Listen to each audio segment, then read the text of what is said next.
10వ రోజు యముడు అజామిలుని గత జన్మను వివరించుట.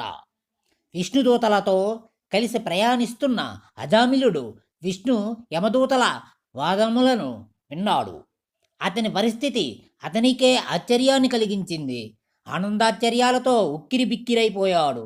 నాకు ఒక్క సుగుణమైనా లేదు, పైగా నిందించడానికి తగిన నికృష్టమైన ఎన్నో పనులను చేశాను. నిజానికి నేను నరకంలో నానా బాధలు పడాల్సిన వాడిని. అయినా చివరి దశలో నారాయణ అంటూ నా కొడుకుని పిలవడం వలననే నేను భగవంతుడి నామాన్ని పలికిన వాడినయ్యాను. అందువలననే నేను చేసిన పాపాలన్నీ పటాపంచలై శ్రీహరి సాన్నిధ్యాన్ని పొందే పుణ్యాన్ని పొందగలిగాను. కులహీనురాలైన స్త్రీతో సంసారం చేసిన ధర్మాలను వదిలిపెట్టిన నికృష్టుడిని. అయినా నా కుమారునికి నారాయణ అనే పేరు పెట్టుకోవాలని ఎందుకనిపించిందో ఏమో నాకు. ఏదో పూర్వజన్మ సుకృతం వలన వైకుంఠనాథుని నామాన్ని నా కొడుకుకి పెట్టుకోవాలనిపించింది. అదే నారాయణ నామాన్ని పలికించే భాగ్యాన్ని కలిగించింది అనుకుంటూ పరమానందం పడిపోయాడు అని చెప్పాడు వశిష్ఠుడు. అజామిలుని పూర్వజన్మ వృత్తాంతం ఏమిటి, వివరంగా చెప్పండి అని జనకుడు వశిష్ఠ మహర్షిని ప్రశ్నించాడు. విష్ణుభటులు అజామిలుని తీసుకుని వెళ్ళారు.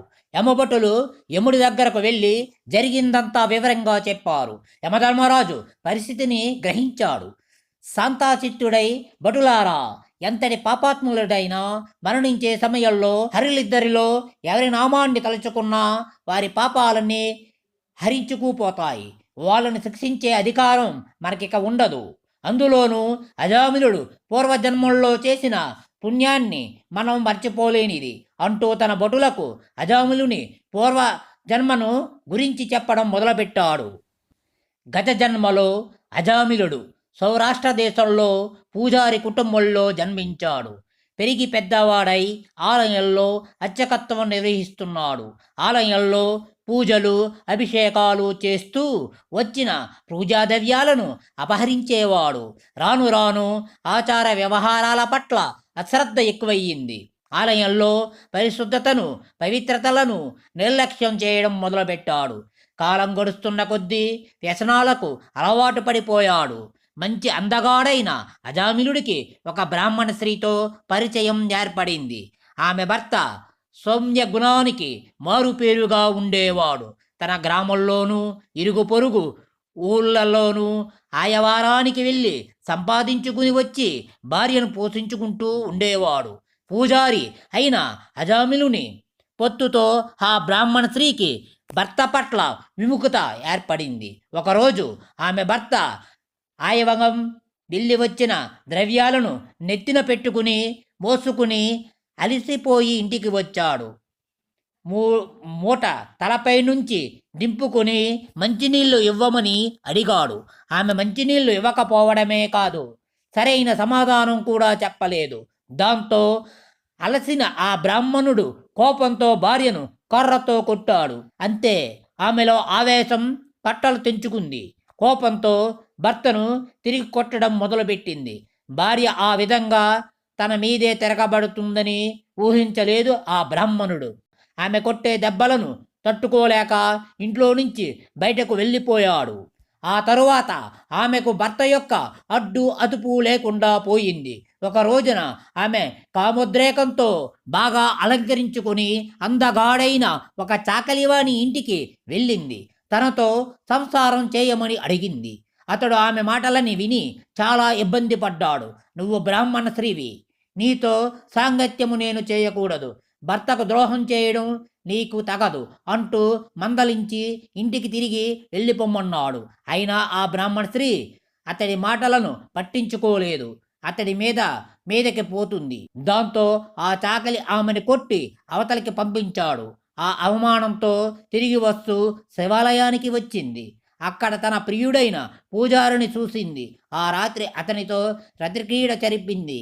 ఆ మరునాడు ఉదయం చాకలివాడు అన్న మాటలు జ్ఞాపకానికి వచ్చాయి. అతడి మాటలను, రాత్రి తాను చేసిన పనిని తలుసుకుని మిక్కిలి కుమిలిపోయింది. ఆమెకు భర్త పట్ల ప్రేమాభిమానాలు పెళ్లి బిగిసినాయి. అతడిని వెతికి ఇంటికి తీసుకుని వచ్చి అతడినే సేవిస్తూ మిగిలిన జీవితమంతా గడిపింది. మరికొంతకాలం గడిచినాక శివాలయం పూజారి మరణించి రౌరవాది నరకాలన్నింటినీ అనుభవించి అజామిలుడుగా సత్యనిష్ఠుడికి కుమారుడై జన్మించాడు.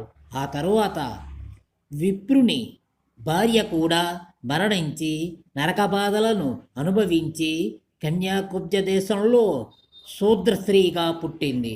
ఆమె జాతకం మంచిది కాదని, తండ్రికి ఆమె వలన గండం ఉన్నదని చెప్పారు. అప్పుడు తండ్రి ఆమెను పసిగుడ్డునే తన ఇంటికి దూరంగా వదిలిపెట్టేశాడు. ఆ పసిబిడ్డను ఒక బ్రాహ్మణుడు తీసుకుని వచ్చి పెంచి పెద్ద చేశాడు. ఆ కులహీనురాలైన స్త్రీని విప్రుడు స్వీకరించాడు.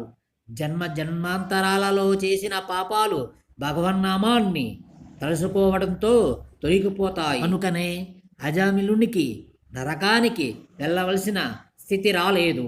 జనక మహారాజా శ్రీహరిని స్మరించడం, కీర్తించడం వలన, భక్తితో సేవించడం వలన పాపాలు నశిస్తాయి. మనస్సును స్థిరపరచుకుని ఇతరమైన ఆలోచనలు లేకుండా ఏకాగ్రమైన మనస్సుతో శ్రీహరిని ధ్యానించడం కంటే గొప్ప అదృష్టం మరొకటి ఏదీ ఉండదు. ముక్తి మోక్షాలకు హరినామస్మరణమే దివ్యమైన సాధనమని వివరించాడు వశిష్ఠ మహర్షి. తత్చింతనం తత్కథనం అన్న ఉపని సద్వాక్యాల ప్రకారంగా నిరంతరం ఏకాగ్రత మనసుతో భగవంతుని గురించి ఆలోచించడం, ఆయననే తలుచుకోవడం, ఆయననే కీర్తించడం అనేవి ముక్తికి సోపానాలు. మనసుకు ఏకాగ్రత కుదరడం, భగవంతుని యందు లగ్నమవ్వడం ప్రధానమని సూచిస్తున్నది అజామిలుని పూర్వగాథ. 10వ రోజు పారాయణము సమాప్తం.